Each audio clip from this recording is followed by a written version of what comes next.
नमस्कार. सत्याची शेती या यूट्यूब चॅनलमध्ये आपले स्वागत आहे.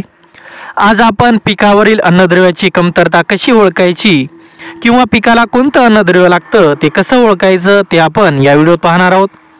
त्यासाठी हा व्हिडिओ शेवटपर्यंत पहा.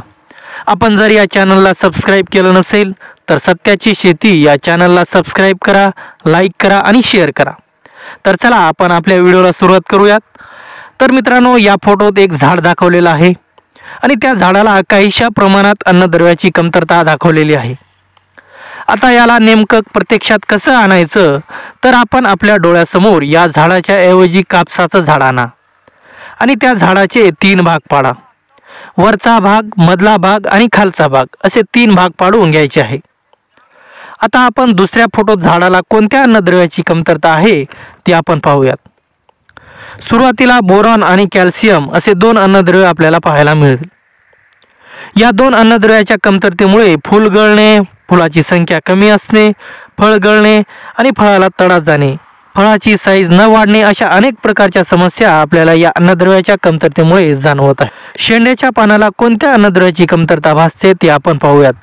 जर शेंड्याची पाने पिवळे पडत असतील किंवा पाने हिरवे असून त्या पानाच्या शिरा पिवळ्या पडत असतील तर त्या पिकाला फेरस आणि सल्फर याची कमतरता असल्यामुळे ते लक्षणे आपल्याला पाहायला मिळतात. या 2 अन्नद्रव्याची कमतरता आपल्याला शेंड्याच्या पानावरून आपल्याला समजेल. आता आपण झाडाच्या मधल्या भागाच्या पानाविषयी बोलूयात. झाडाच्या मधल्या भागात मॅग्नीज, झिंक, कॉपर आणि मेलोडिनियम या 4 अन्नद्रव्याची कमतरता आपल्याला मधातल्या पानावर दिसत आहे.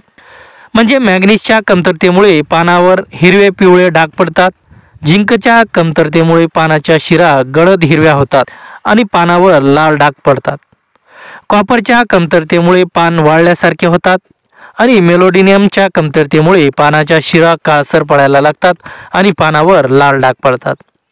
अशा प्रकारे मधल्या पानावर आपल्याला कोणत्या अन्नद्रव्याची कमतरता आहे ते आपल्याला जाणवते. आणि आता खालच्या पानावर म्हणजेच बुडातल्या पानावर NPK म्हणजेच नत्र, स्फुरद, पालाश आणि मॅग्नेशियम या 4 अन्नद्रव्याची कमतरता झाडाच्या खालच्या पानावर आढळून येते. जर खालचे पान पिवळे पडत असतील तर त्या पानामध्ये नत्राची कमतरता आहे. स्फुरदच्या कमतरतेमुळे पाने वाळल्यासारखी होतात आणि पालाशच्या कमतरतेमुळे पाने अर्धे लाल आणि अर्धे हिरवे पडतात. म्हणजे आपण जसे 3 भाग पाडले त्याच प्रकारे त्या भागाला आपल्याला अन्नद्रव्य द्यायचे आहे. अशा शेतीविषयी नवनवीन माहिती आपल्याला सत्याची शेती या चॅनलवर आपल्याला पाहायला मिळेल.